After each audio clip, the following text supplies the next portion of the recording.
ಪ್ರತಿದಿನ ನೆನೆಸಿದ ಶೇಂಗಾವನ್ನು ತಿಂದ್ರೆ ನಮ್ಮ ದೇಹಕ್ಕೆ ಯಾವ ರೀತಿಯಲ್ಲಿ ಹೆಲ್ಪ್ ಆಗುತ್ತೆ ಇದು ಅನ್ನೋದನ್ನ ಇವತ್ತಿನ ವಿಡಿಯೋದಲ್ಲಿ ಹೇಳ್ತಾ ಇದ್ದೀನಿ. ಈ ವಿಡಿಯೋನ ಪೂರ್ತಿ ನೋಡಿ. ಹಾಗೆ ನೀವಿನ್ನು ನನ್ನ ಚಾನೆಲ್ನ ಸಬ್ಸ್ಕ್ರೈಬ್ ಮಾಡಿಲ್ಲ ಆದ್ರೆ ಪ್ಲೀಸ್ ಸಬ್ಸ್ಕ್ರೈಬ್ ಮಾಡಿ, ಹಾಗೆ ಪಕ್ಕದಲ್ಲಿರುವ ಬೆಲ್ ಐಕಾನ್ನ ಕ್ಲಿಕ್ ಮಾಡಿ.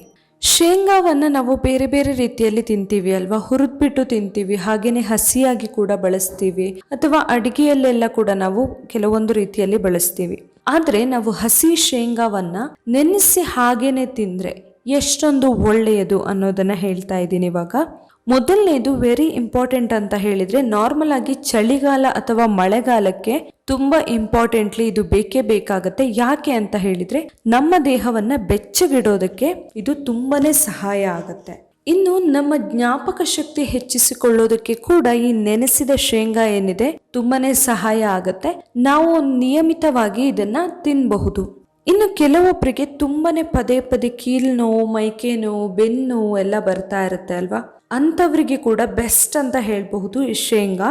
ಇದರಲ್ಲಿರುವಂತಹ ಕ್ಯಾಲ್ಸಿಯಂ, ಪ್ರೋಟೀನ್ ಎಲ್ಲವೂ ಕೂಡ ಮೂಳೆಗಳ ಆರೋಗ್ಯಕ್ಕೆ ತುಂಬಾನೇ ಒಳ್ಳೆಯದು. ಹಾಗೇನೆ ನಮ್ಮ ಕಣ್ಣಿನ ಆರೋಗ್ಯಕ್ಕೆ ಕೂಡ ಇದು ತುಂಬಾನೇ ಒಳ್ಳೆಯದು. ಕಣ್ಣಿನ ದೃಷ್ಟಿ ಸಮಸ್ಯೆ ಯಾರಿಗಾದ್ರೂ ಇದ್ರೆ ಅಂಥವ್ರು ಪ್ರತಿದಿನ ಶೇಂಗಾವನ್ನ ನೆನೆಸಿ ತಿನ್ನೋದ್ರಿಂದ ಅವರ ದೃಷ್ಟಿಯ ಸಮಸ್ಯೆ ದೂರ ಆಗತ್ತೆ.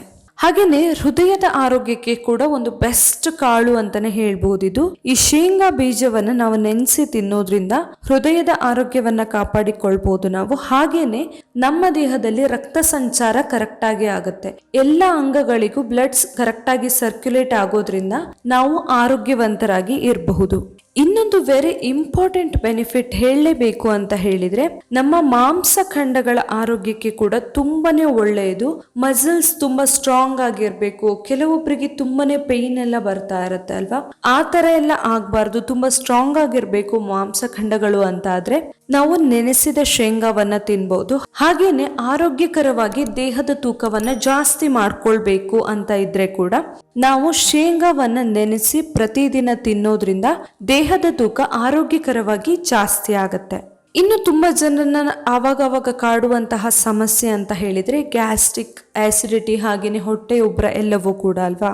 ಇದಕ್ಕೆ ಕೂಡ ಈ ನೆನೆಸಿದ ಶೇಂಗಾ ಒಂದು ಒಳ್ಳೆ ಮನೆಮದ್ದು ಅಂತಾನೆ ಹೇಳ್ಬಹುದು.